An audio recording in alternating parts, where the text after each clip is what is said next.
అన్నం తింటే లావైపోతాం, షుగరొచ్చేస్తుందని చాలా మంది భయపడుతుంటారు. కానీ ప్రపంచంలో సగం మందికి పైగా రోజూ అన్నమే తింటారు. మరి వాళ్ళందరూ లావుగా ఉన్నారా అంటే లేదు. మరి రోజూ అన్నం తినడం వల్ల వచ్చే లాభాలు మరియు నష్టాలేంటో ఈ వీడియోలో క్లియర్‌గా ఎక్స్‌ప్లెయిన్ చేస్తాను. వీడియోని స్కిప్ చేయకుండా చూడండి. ప్రపంచంలో అత్యధికంగా తినే ఆహార పదార్థాల్లో అన్నం ఒకటి. కూరలతో తింటే వేరే దేశాల్లో రకరకాల పద్ధతుల్లో అన్నాన్ని తింటారు. కానీ దాదాపు ప్రతి చోట అన్నం కనిపిస్తుంది. ముఖ్యంగా ఇండియా, చైనా మరియు జపాన్ వంటి దేశాల్లో అన్నం లేకుండా రోజు గడవదు. ఈ దేశాల్లో ప్రజలు ఉదయం, మధ్యాహ్నం లేదా రాత్రి కనీసం ఒక్క పూటైనా ఖచ్చితంగా అన్నం తింటారు. ప్రపంచ జనాభాలో దాదాపు 300 కోట్ల కంటే ఎక్కువ మంది ప్రజలు తమ ఆకలిని తీర్చుకోవడానికి ప్రధానంగా అన్నం మీదే ఆధారపడుతున్నారు.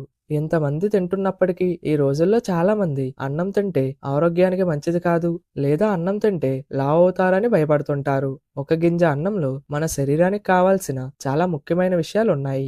అవేంటో ఇప్పుడు తెలుసుకుందాం. అన్నంలో ప్రధానంగా ఉండేది కార్బోహైడ్రేట్స్. ఇది మన శరీరానికి పెట్రోల్ లాంటిది. మనం నడవాలన్నా, పని చేయాలన్నా, ఆలోచించాలన్నా కావాల్సిన ఇన్స్టెంట్ ఎనర్జీని అన్నం మనకి ఇస్తుంది. అయితే చాలా మందికి తెలియని విషయం ఏంటంటే అన్నంలో కొద్దిగా ప్రోటీన్ కూడా ఉంటుంది. ఈ ప్రోటీన్ మన కండరాలు ఆరోగ్యంగా ఉండడానికి సహాయపడుతుంది. మన మెదడు చురుగ్గా పనిచేయడానికి, నరాలు బలంగా ఉండడానికి బి విటమిన్లు చాలా అవసరం. అన్నం ద్వారా ఇవి మనకి అందుతాయి. అన్నంలో మెగ్నీషియం వంటి ఖనిజాలు ఉంటాయి. ఇవి మన ఎముకలు బలంగా ఉండడానికి మరియు గుండె ఆరోగ్యానికి తోడ్పడతాయి. కష్టపడి పనిచేసేవారు అంటే పొలాల్లో పనిచేసేవారు లేదా బరువులు మోసేవారు రోజంతా అలసిపోకుండా ఉండడానికి అన్నమే ప్రధాన ఆధారం. అందుకే మన పూర్వీకులు గంజన్నం తిని అంత బలంగా ఉండేవారు. అన్నంలో కార్బోహైడ్రేట్స్ చాలా ఎక్కువగా ఉంటాయి. కార్బోహైడ్రేట్స్ మన శరీరానికి శక్తినిస్తుంది. కానీ మనం ఆ శక్తిని ఖర్చు చేయకపోతేనే అసలు సమస్య మొదలవుతుంది. మనం అన్నం తిని రోజంతా కుర్చీలో కూర్చొని పనిచేస్తే ఆ శక్తి ఖర్చవదు. అప్పుడు అది శరీరంలో కొవ్వులాగా పేరుకుపోయి మనల్ని లావుగా మారుస్తుంది. మనం వైట్ రైస్ తిన్న వెంటనే అది చాలా వేగంగా అరిగిపోయి రక్తంలోని షుగర్ లెవెల్స్ ని ఒకసారిగా పెంచేస్తుంది. అందుకే షుగర్ ఉన్న వాళ్ళకి అన్నం తక్కువగా తినమని డాక్టర్లు సలహా ఇస్తుంటారు. మనం సాధారణంగా ప్లేట్ నిండా అన్నం పెట్టుకుంటాం, కానీ అందులోకి వేసుకునే కూర లేదా పప్పు చాలా తక్కువగా ఉంటుంది. అలాంటప్పుడు మన శరీరానికి కావలసిన ప్రోటీన్ మరియు ఫైబర్ సరిగ్గా అందవు. సో ఇక్కడ మనం గమనించాల్సింది ఏంటంటే సమస్య అన్నంలో లేదు, మనం దాన్ని తినే పద్ధతిలో ఉంది. మనం ఎంత తింటున్నాం, ఎలా తింటున్నాం అనేదే ముఖ్యం. అన్నం అనగానే మనకు గుర్తొచ్చేది వైట్ రైస్, కానీ ఈ మధ్య కొంతమంది బ్రౌన్ రైస్ తింటున్నారు. అసలు ఈ రెండిటికి తేడా ఏంటి?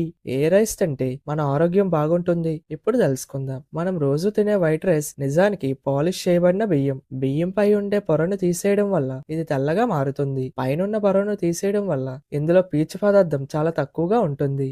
వైట్ రైస్ చాలా సులభంగా మరియు వేగంగా అరిగిపోతుంది. అందుకే కడుపు బాలేనప్పుడు లేదా చిన్నపిల్లలకి వైట్ రైస్ పెట్టడం మంచిది. బ్రౌన్ రైస్ బియ్యంపై ఉండే పొర అలాగే ఉంటుంది కాబట్టి ఇందులో విటమిన్లు, ఖనిజాలు మరియు పీచు పదార్థం చాలా ఎక్కువగా ఉంటాయి. ఇందులో ఫైబర్ ఎక్కువగా ఉండడం వల్ల ఇది తిన్న తర్వాత రక్తంలో షుగర్ లెవెల్స్ ఒకసారిగా పెరగవు. బ్రౌన్ రైస్ తిన్న చాలా సేపటి వరకు ఆకలి వేయకుండా కడుపు నిండుగా ఉంటుంది. ఎవరైతే బరువు తగ్గాలనుకుంటున్నారో వారికి బ్రౌన్ రైస్ ఒక గొప్ప ఆప్షన్. అయితే బ్రౌన్ రైస్ ఆరోగ్యానికి మంచిదే, కానీ అందరికీ బ్రౌన్ రైస్ పడకపోవచ్చు. ఎందుకంటే బ్రౌన్ రైస్ లో ఉండే ఫైబర్ ఎక్కువగా ఉండడం వల్ల అది అరగడానికి కొంచెం టైం పడుతుంది. మీకు డైజెషన్ వంటి సమస్యలు ఉంటే మాత్రం వైట్ రైస్ తీసుకోవడమే మంచిది. అన్నం తక్కువగా, కూరలు ఎక్కువగా ఉండేలా చూసుకోవాలి. అన్నాన్ని ఎప్పుడు ఒట్టిగా లేదా ఏదో ఒక పచ్చడితో తినకండి. అన్నం అనగానే చాలా మందికి ఫ్రైడ్ రైస్ లేదా నూనెతో చేసిన బిర్యానీలు గుర్తొస్తాయి. అన్నాన్ని నూనెలో వేయించినప్పుడు లేదా ఎక్కువ మసాలాలు కలిపినప్పుడు అన్నం అన్హెల్తీగా మారుతుంది. మరి మీ సంగతి ఏంటి? మీరు రోజు అన్నం తింటారా? మీకు వైట్ రైస్ ఇష్టమా, లేక ఆరోగ్యానికి మంచిదని బ్రౌన్ రైస్ తింటున్నారా? మీ అభిప్రాయాన్ని కింద కామెంట్స్ లో తెలపండి.